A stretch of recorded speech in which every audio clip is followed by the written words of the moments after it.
Assalamualaikum warahmatullahi wabarakatuh. Salam sejahtera untuk kita semua. Perkenalkan, nama saya Waodin Nurul Mutia STRCAP MCAP, dosen pada program studi Diploma 3 Kebidanan, jurusan Kesehatan Politeknik Bau-Bau. Saya memulai karir saya menjadi seorang dosen di Politeknik Bau-Bau pada bulan Oktober tahun 2021. Adapun riwayat pendidikan saya adalah saya menempuh kuliah di 4 kebidanan di Universitas Karya Husada Semarang pada tahun 2017 sampai 2018 dan melanjutkan S2 Ilmu Kebidanan di Universitas Hasanuddin Makassar pada tahun 2018 sampai 2020. Dalam rangka memenuhi persyaratan sertifikasi dosen tahun 2026, izinkan saya menyampaikan pernyataan diri dalam unjuk kerja Tridharma Perguruan Tinggi PDD UKT-PT khususnya dalam bidang pengajaran pada program studi Diploma 3 Kebidanan. Saya mengampu beberapa mata kuliah yaitu keterampilan dasar klinik, dokumentasi kebidanan, kebidanan komunitas, dasar asuhan kebidanan, serta gizi dalam kesehatan reproduksi. Salah satu kewajiban saya sebagai seorang dosen adalah melaksanakan dan menerapkan Tridharma Perguruan Tinggi. Salah satunya dalam bidang pengajaran yang menyampaikan ilmu pengetahuan secara sistematis dan berkelanjutan, di mana pada proses pembelajaran saya mengacu pada prinsip dia, yaitu delivery, interaction, dan assessment. Berikut ini outline pemaparan mata kuliah keterampilan dasar klinik. Yang pertama, identitas mata kuliah. Yang kedua, deskripsi mata kuliah. Ketiga, capaian pembelajaran mata kuliah atau CPMK. Keempat, metode pembelajaran. Kelima, sistem penilaian. Dan 6, video pembelajaran. Yang pertama, identitas mata kuliah. Mata kuliah keterampilan dasar klinik. SKS-nya berjumlah 3 SKS, 1 SKS teori, dan 2 SKS praktik laboratorium. Identitas mata kuliah keterampilan dasar klinik, SKS 3 SKS, 1 SKS teori, dan 2 SKS praktik laboratorium. Kode mata kuliah TBA C03303 semester 3 yang merupakan mata kuliah wajib bagi semua mahasiswa.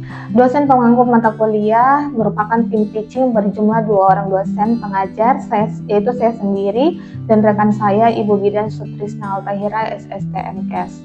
Deskripsi mata kuliah. Mata kuliah ini merupakan keterampilan dasar klinik yang merupakan mata kuliah yang membekali mahasiswa dengan kemampuan dasar yang diperlukan dalam memberikan asuhan kebidanan secara profesional, aman, dan sesuai standar. Pembelajaran dilakukan melalui teori, praktikum laboratorium, simulasi kasus, serta penugasan sehingga mahasiswa mampu mengintegrasikan pengetahuan, sikap, dan keterampilan dalam menghadapi berbagai situasi klinik. Fokus kajian pada mata kuliah ini tentang persiapan pemeriksaan diagnostik dalam praktik kebidanan, obat-obatan dan cairan yang digunakan dalam praktik kebidanan, perawatan luka dalam praktik kebidanan, serta tindakan kebidanan dasar yang mendukung praktik klinik selanjutnya. Yang kedua, bahan kajian materi atau pembelajaran pada mata kuliah ini. Yang pertama, persiapan pemeriksaan diagnostik yang berhubungan dengan praktik kebidanan. Kedua, jenis pemeriksaan lab dalam praktik kebidanan. Ketiga, memahami obat-obatan dan pemberian cairan yang digunakan dalam praktik kebidanan. Keempat, perawatan luka dalam praktik kebidanan. Kelima, asuhan pada pasien pre dan pasca beda pada kebidanan. Keenam, prinsip kebutuhan eliminasi URI dan ALFI. Ketujuh, prinsip-prinsip kebutuhan hygiene pada ibu dan bayi. Kedelapan, prinsip pencegahan infeksi dalam praktik kebidanan. Kemudian capaian pembelajaran mata kuliah yang pertama, mahasiswa mampu melakukan persiapan pemeriksaan diagnostik yang berhubungan dengan praktik kebidanan. Yang kedua, mahasiswa mampu melakukan dan memahami jenis pemeriksaan lab dalam praktik kebidanan. Ketiga, mahasiswa diharapkan mampu memahami obat-obatan dan pemberian cairan yang digunakan dalam praktik kebidanan. Keempat, mahasiswa mampu melakukan perawatan luka dalam praktik kebidanan. Kelima, mahasiswa mampu memberikan asuhan pada pasien pre dan pasca beda pada kebidanan. Keenam, mahasiswa mampu memahami prinsip kebutuhan eliminasi URI dan ALFI. Ketujuh, mahasiswa mampu memahami prinsip-prinsip kebutuhan hygiene pada ibu dan bayi. Kedelapan, mahasiswa mampu memahami prinsip pencegahan infeksi dalam praktik kebidanan. Sistem pembelajaran. Jumlah pertemuan dilakukan sebanyak 16 kali dengan 14 kali tatap muka, materi, dan praktikum yang dilakukan secara luring.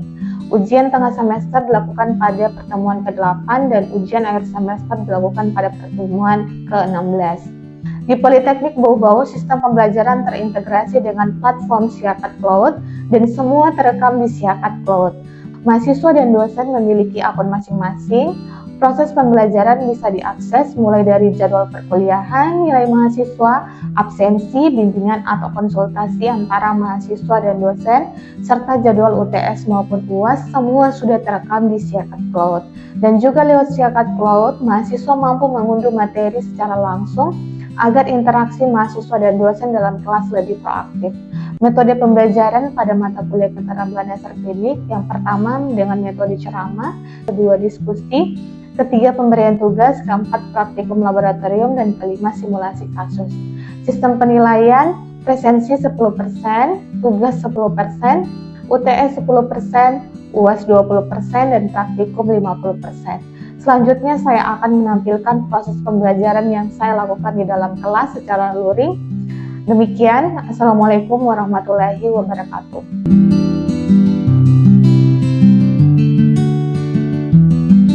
Assalamualaikum warahmatullahi wabarakatuh. Waalaikumsalam warahmatullahi wabarakatuh. Selamat pagi adik-adik. Pagi Bu. Pada pagi adik-adik. Pagi Bu. Alhamdulillah pada pagi hari ini kita bisa bersama-sama ya berkumpul dalam keadaan sehat walafiat dalam rangka mengikuti perkuliahan mata kuliah keterampilan dasar klinik. Yang baik adik-adik, sebelum memulai perkuliahan mari kita berdoa terlebih dahulu. Berdoa dimulai. Berdoa selesai. Baik, sebelum masuk ke pembelajaran, Ibu akan absen ya satu-satu. Ibu. Oke, didengarkan namanya ya. Ibu. Yang pertama, Odia Estefania. Hadir Ibu. Becky Sulastian. Hadir Ibu. Eva Mas Fadila. Hadir Ibu. Murti Kapan Hadir Ibu. Aprilia Setiani. Hadir Ibu. Asifah. Hadir Ibu. Jadi adik-adik ini pertemuan yang kedua yang akan membahas tentang pemeriksaan diagnostik dalam praktik kebidanan ya. Sebelum mulai ke materi kasus perkuliahan, Ibu ingin mengulas kembali tentang materi minggu lalu ya, tentang salah satunya pemeriksaan USG pada ibu hamil. Pertanyaan Ibu, kapan sebaiknya USG dilakukan ketika seorang wanita dinyatakan hamil? Ada yang bisa jawab? Boleh, silakan Ayu. Nama saya Ayu Nurul Pratiwi dengan NIM PBA 21004. Menurut saya biasanya kantung kehamilan sudah mulai terlihat pada usia kehamilan 4-6 minggu. Pada saat ini ibu sudah bisa melakukan pemeriksaan USG untuk memastikan posisi janin dalam kandungan. Bagus sekali jawabannya ya. Ada yang mau menambahkan kembali jawaban dari Ayu? Boleh kita silakan. Sebelumnya terima kasih pada ibu perkenalkan nama saya pada diri dengan NIM PBA 14410. Di sini saya menambahkan menurut saya terkait bentuk, ukuran dan detail garing biasanya membutuhkan waktu yang sedikit lama dapat dari hasil USG. Umumnya tergantung bayi dapat deteksi dan setelah kehamilan menginjak usia lebih dari 8 minggu.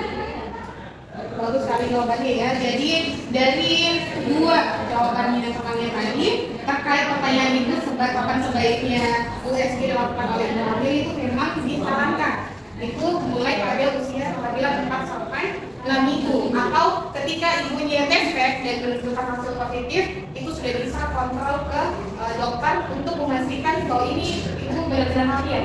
Karena kalau hanya hasil tes itu belum tentu dikatakan hamil ya, harus didasari dengan pemeriksaan USG untuk melihat apakah sudah ada kartu kehamilan atau belum. Sampai di sini bisa dipahami? Pahami. Oke, kita lanjut ke materi kita pada hari ini. Tadi untuk materi hari ini tentang pemeriksaan diagnostik dalam praktik kebidanan. Kita lihat sama-sama tujuan pembelajarannya.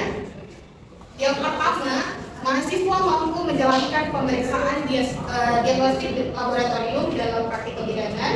Yang kedua, mahasiswa mampu menjelaskan dan memahami mengenai jenis-jenis pemeriksaan laboratorium dalam praktik kebidanan. Apa itu pengertian, apa definisi dari pemeriksaan laboratorium? Ada yang bisa jawab? Boleh, silakan. Baik, terima kasih atas kesempatan yang diberikan. Perkenalkan, nama saya Sartia dengan NIM PBA 240029. Menurut saya, pemeriksaan laboratorium adalah proses analisis sampel biologis seperti darah, urin, atau cairan tubuh lainnya di laboratorium medis untuk membantu mendiagnosis, memantau, dan mengevaluasi kondisi kesehatan seseorang. Oke, bagus sekali jawabannya. Ada yang mau menambahkan lagi? Boleh di belakang, silakan. Bapak, terima kasih telah memberikan kesempatan. Perkenalkan, nama saya Dika dengan IPK 2401. Saya akan menambahkan sedikit tentang pemeriksaan laboratorium. Pemeriksaan laboratorium adalah pemeriksaan dengan ibu atau mendeteksi penyakit kelainan terhadap risiko jatuh. Pemeriksaan laboratorium adalah pemeriksaan medis yang dilakukan dengan menganalisis sampel dari tubuh manusia. Misalnya melalui darah, urin, tinja atau feses, dan cairan tubuh lainnya yang dilakukan di laboratorium untuk menentukan kondisi atau mengevaluasi penyakit yang dialami oleh seseorang. Ya, jadi intinya pemeriksaan lab ini dia diambil dari darah, kemudian bisa dari urin, ya, bisa dari feses, tergantung dari penyakit apa yang mau didiagnosa. Oke, kita lanjut.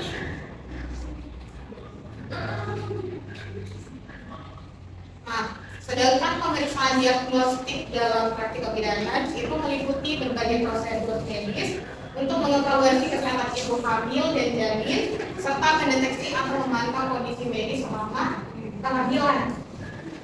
Jadi pemeriksaan lab itu bukan hanya orang umum ya, tapi ibu hamil juga wajib melakukan pemeriksaan lab. Nanti kita lihat sama-sama sebentar apa saja yang dilakukan prosedur untuk pemeriksaan lab khususnya pada ibu hamil. Nah, di sini juga dikatakan bahwa pemeriksaan ini penting untuk memastikan kesehatan ibu dan bayi serta untuk mengidentifikasi potensi resiko komplikasi yang memerlukan intervensi atau penanganan medis. Jadi memang pemeriksaan lab ini sangat penting untuk mendukung diagnosa. Jadi belum dikatakan pasti kalau belum dilakukan pemeriksaan lab. Ya, sampai sini paham? Paham. Oke, kita lanjut. Kemudian tujuan pemeriksaan laboratorium dalam praktik kebidanan. Yang pertama, mendeteksi penyakit secara dini. Salah satunya anemia. Pernah dengar anemia? Apa itu anemia? Kekurangan darah. Ada lagi yang bisa jawab? Kekurangan darah, kekurangan nutrisi ya, bagus sekali. Jadi ada ibu hamil dengan kadar HB kurang dari 11 gram per desiliter. Nanti sebentar ada klasifikasinya, kita lihat sama-sama. Jadi intinya dia kalau ibu hamil yang anemia itu pada tandanya apa?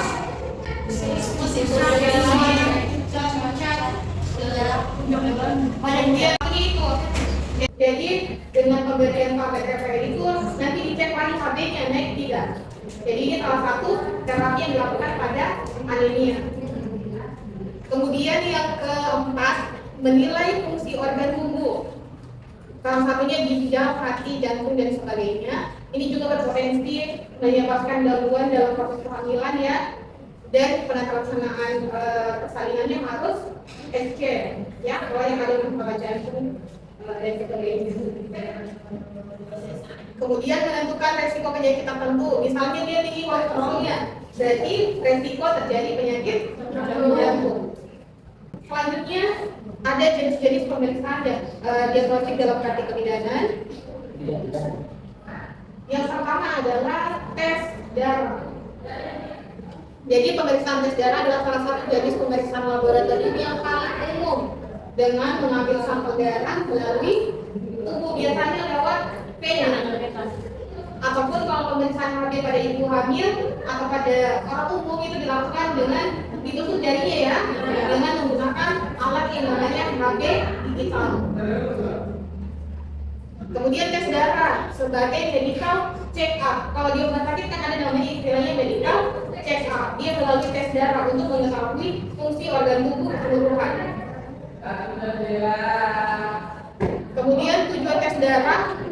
menentukan kadar zat besi tadi, misalnya ibunya anemia atau tidak.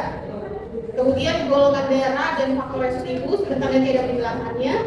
Kemudian infeksi akibat virus toxoplasma, rubella, dan cytomegalovirus. Benar atau kemudian yang keempat, penyakit lain, misalnya sifilis, pernah dengar juga?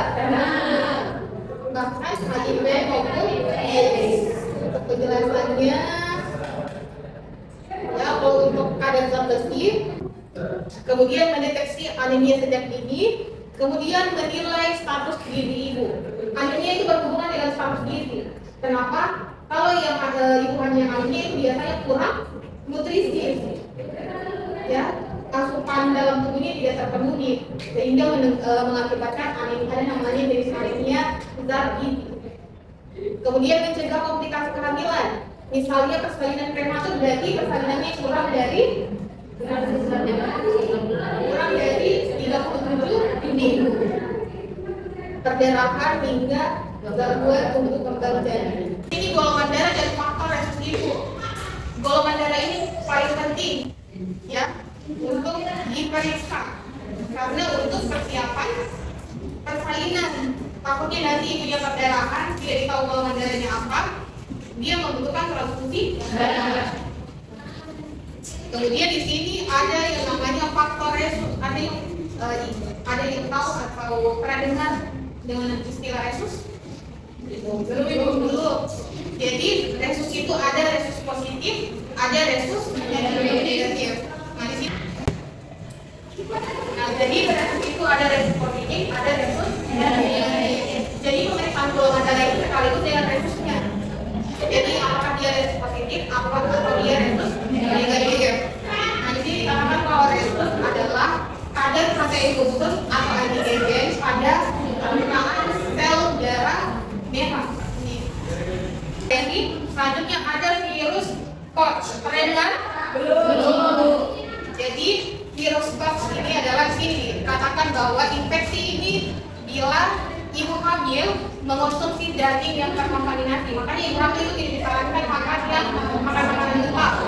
Kemudian makanan yang tidak dicuci dengan bersih, kemudian yang menyentuh tanah, kemudian bisa juga bercampur dengan feses kucing. Makanya ibu hamil itu sebaiknya kalau ada yang melihara hewan, salah satunya kucing, itu jangan diperhatikan kesehatan hewannya ya.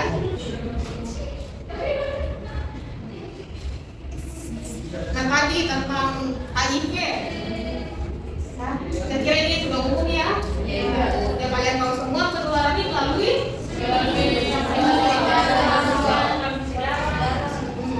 hubungan seksual yang gonta ganti melalui jarum suntik.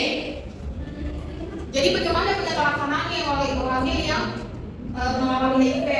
Jadi di sini bisa dilihat ada terapinya namanya ARV atau ARV.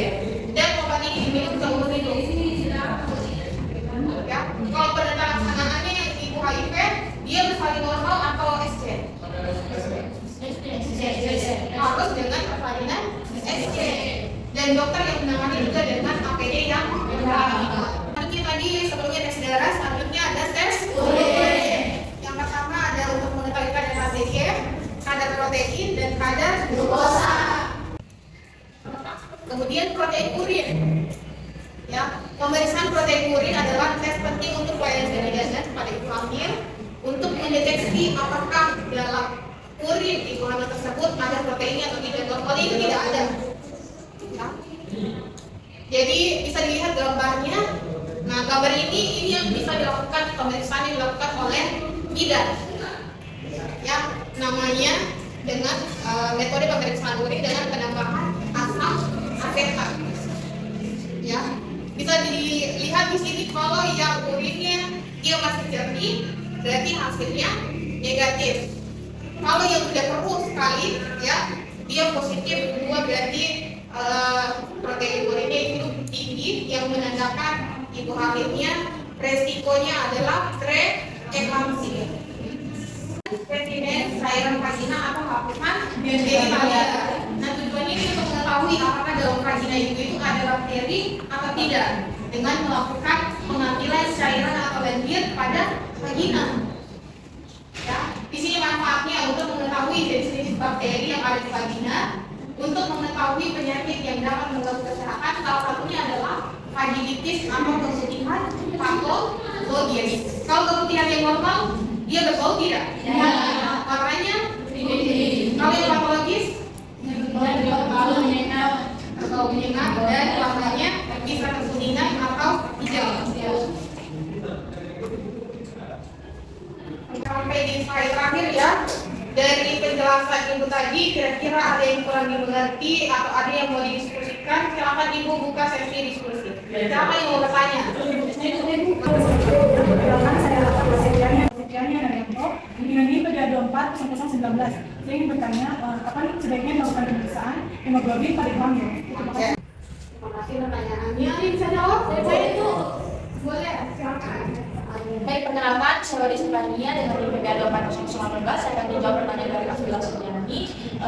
Pemeriksaan hemoglobin dilakukan sebaiknya minimal 3 kali, yaitu pada trimester pertama sampai trimester ketiga. Pada trimester pertama ini ada waktu terbaik untuk melakukan pemeriksaan hemoglobin, karena pada trimester pertama itu sering terjadi resiko anemia. Ibu ingin menambahkan sedikit jawaban dari saudari Estefania tadi, bahwa pemeriksaan HB ibu hamil itu sebaiknya dilakukan 3 kali ya, setiap trimester pada ibu hamil, mulai dari trimester 1 sampai trimester 3. Kalau trimester 1 itu biasanya ibu hamil memang kekurangan HB karena terjadi namanya morning sickness atau keluhan. Kalau trimester 3 itu tujuannya supaya persiapan persalinan. Kalau misalnya HB-nya kurang, pasti lakukan transfusi darah. Oke, ada lagi yang ingin bertanya? Dari penjelasan terkait kadar HCG, apakah seorang wanita dengan kadar HCG tinggi dan tes positif menunjukkan kehamilan yang pasti? Oke, ada yang bisa bantu ibu untuk menjawab? Saya Boleh, silakan di belakang. Terima kasih kepada Ibu telah memberikan kesempatan kepada saya. Perkenalkan, nama saya Cica Maria dengan NIP PDA2400, yang dimana akan menjawab pertanyaan dari rekan saya pertama tadi. Jawaban saya belum pasti karena meskipun kadar HCG yang tinggi dan hasil tes yang positif, seringkali meningkatkan kehamilan. Tidak selalu menjamin kehamilan yang pasti. Ada beberapa kondisi yang dapat menyebabkan tingginya kadar HCG dan hasil tes juga bisa memberikan hasil positif palsu. Salah satunya kehamilan moral. Bagus sekali jawabannya. Baik, dari jawaban temannya tadi, untuk sebuah pertanyaan, ya, apa kaitannya kenaikan kadar HCG yang tinggi dengan kehamilan molar? Ada yang bisa jawab? Siapa? Baik Ibu, terima kasih atas kesempatannya. Perkenalkan, nama saya Asyifa dengan NIP PBA240025. Di sini saya akan menjawab, yaitu pada kehamilan normal, hormon HCG meningkat seiring perkembangan janin. Sedangkan pada kehamilan molar, yang biasa masyarakat sebut kehamilan anggur, itu kadar HCG-nya jauh lebih tinggi karena ada pertumbuhan plasenta yang tidak normal. Terima kasih Bu. Baik, bagus sekali jawabannya ya. Ini melengkapi jawaban dari temannya bahwa memang kehamilan molar itu kadar HCG-nya itu terlalu tinggi di awal. Makanya itu disebut dengan kehamilan yang palsu, ya. Karena menunjukkan tes positif, tapi ternyata ketika di USG itu hanya seperti orang awam bilang ada anggur, itu kelihatannya kayak buah anggur di layar USG, ya. Karena pertumbuhan tadi salah satunya plasenta yang normal. Sebenarnya itu dia berisi cairan, bukan kehamilan yang normal yang ada janinnya. Ya, sampai di sini bisa dipahami? Bisa. Baik, tadi kita sudah sampai di akhir materi, ya, untuk proses akhir materi. Ibu akan menyimpulkan bahwa pemeriksaan laboratorium dalam kebidanan merupakan bagian integral atau bagian yang paling penting dalam pelayanan kebidanan yang bertujuan untuk mendeteksi komplikasi dan seperti apa penanganannya, yang mencakup analisis darah, urin, kemudian pemeriksaan serologi atau tadi pemeriksaan PSS, yang membantu tenaga kesehatan dalam menentukan diagnosis, memantau kondisi kehamilan serta merencanakan penanganan yang dapat seperti apa. Dengan pemeriksaan tes, maka komplikasi kehamilan bisa dicegah. Salah satunya tadi anemia, risiko terhadap ibu dan janin diminimalkan, misalnya terjadi keguguran atau kerusakan pada janin, dan pasien kelahiran itu berlangsung dengan normal dan sehat. Pertumbuhan janinnya berkembang secara sehat dan optimal. Kemudian ada yang mau ibu kasih tugas, yaitu bisa dilihat tugas mandiri, ya dicatat. Jadi tugasnya adalah mencari dan membaca jurnal tentang pemeriksaan laboratorium dalam praktik kebidanan. Ya, kalian cari jurnal-jurnal yang membahas tentang pemeriksaan lab, baik itu untuk ibu hamil, ibu bersalin, pada bagian dan sebagainya. Kemudian kalian presentasikan. Nanti ibu tunjuk 2-3 orang yang presentasi di depan untuk ibu pekan depan ya. Kemudian jurnalnya itu cari yang 5 tahun terakhir. Berarti 5 tahun terakhir dari sekarang berarti 2020. Nah, format tugasnya PPT minimal maksimal 15 slide. Kemudian dikumpul melalui email ibu maksimal 2 hari sebelum masuk ke pemilihan ibu. Sampai di sini ada yang mau ditanyakan tugasnya? Bisa dimengerti? Bisa. Dari materinya dan tugasnya bisa dipahami? Bisa. Oke. Nah, baik tadi itu tadi akhir materi dari perkuliahan kita hari ini. Jangan lupa ya tadi tugasnya dikumpul dikerjakan. Terima kasih atas partisipasinya, keaktifan-nya ya. Untuk itu jelaskan di sini bahwa keaktifan juga dalam proses perkuliahan itu menjadi poin penilaian dari ibu. Ya. Jadi yang bertanya yang menjawab itu dapat poin plus dibanding teman-temannya yang tidak berpartisipasi. Oke, baik ibu akhiri. Wabillahi taufiq wal hidayah. Wassalamualaikum warahmatullahi wabarakatuh.